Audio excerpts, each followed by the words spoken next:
میرے دوستو، کثرت سے گناہ کرنے کی وجہ سے انسان کا دل کالا اور سیاہ ہو جاتا ہے۔ علماء کرام نے دل کے سیاہ ہونے کی 3 علامات بیان کی ہیں۔ نمبر 1، انسان کے دل سے گناہ کی جھجک ختم ہو جاتی ہے۔ جو گناہ کا ایک ڈر ہوتا ہے وہ ختم ہو جاتا ہے۔ رات کو دیر سے آ رہا ہے، بیوی پوچھ رہی ہے بھائی کہاں سے آئے ہو؟ آگے سے کہتے ہیں تجھے اس سے کیا، تجھے کیا واسطہ ہے اس معاملے سے، تجھے کیا ضرورت ہے میرے معاملات میں ٹانگ اڑانے کی۔ اور بعض اوقات تو اللہ معاف فرمائے اتنا جری ہو جاتا ہے انسان، آگے سے کہتا ہے کوئی میرا کیا بگاڑ لے گا۔ جو گناہ کا ڈر تھا اس کے دل سے ختم ہو گیا، جو جھجک تھی وہ ختم ہو گئی۔ یہ دل کے سیاہ ہونے کی پہلی علامت ہے۔ نمبر 2، دوسری علامت دل کے سیاہ ہونے کی یہ ہے کہ میرے دوستو عبادت کو بوجھ محسوس کرتا ہے، عبادت اس کو بوجھل محسوس ہوتی ہے۔ نماز پڑھنے کو دل نہیں کرتا، قرآن کی تلاوت کرنے کو دل نہیں کرتا، دین کی مجلس میں بیٹھنے کو دل نہیں کرتا، مسجد میں جانے کو دل نہیں کرتا۔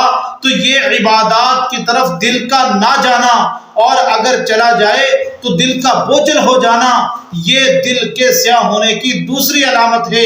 میرے دوستو اب حال یہ ہو جاتا ہے، پہلے اسکرین پہ کوئی اس طرح کی شکل دیکھنے سے ڈرتا تھا، اب میرے دوستو اس موبائل کے اوپر، سکرین کے اوپر سب کے سامنے جو ہے وہ اس طرح کی شکلیں دیکھ رہا ہے، اس طرح کی موویز دیکھ رہا ہے، اس طرح کی فلمیں دیکھ رہا ہے۔ کوئی ڈر نہیں، کوئی خوف نہیں۔ یہ دل کے سیاہ ہونے کی دوسری علامت ہے۔ اور تیسری علامت دل کے سیاہ ہونے کی یہ ہے، اگر کوئی سمجھانے والا اسے سمجھائے، کوئی نصیحت کرنے والا اسے نصیحت کرے تو وہ سمجھانے والا، نصیحت کرنے والا برا لگتا ہے کہ اس کو کیا ضرورت ہے مجھے سمجھانے کی، بلکہ بعض اوقات تو کہہ دیتے ہیں جی چپ کرو جی، میں نو ساریاں گلاں دا پتہ ہے، میں نو سارا ہی پتہ ہے دین دا۔ تو میرے دوستو یہ 3 علامات جس کے اندر ہوں وہ سمجھ لے کہ اس کا دل سیاہ ہے۔ اب اس کا حل کیا ہے؟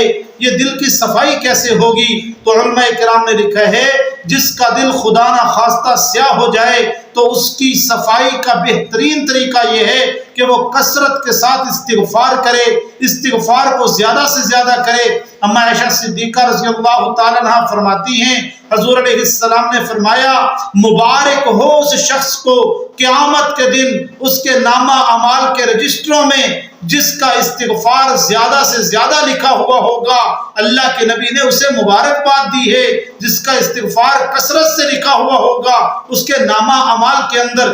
اس لیے میرے دوستو استغفار کو کثرت سے کریں، اتنا استغفار کریں، اتنا استغفار کریں کہ دل کرنے لگ جائے مسجد میں جانے کو، دل کرنے لگ جائے جماعت کے ساتھ نماز پڑھنے کو، دل کرنے لگ جائے عبادت کرنے کو، دل کرنے لگ جائے قرآن کی تلاوت کرنے کو۔ اللہ ہمیں عمل کرنے کی توفیق عطا فرمائے۔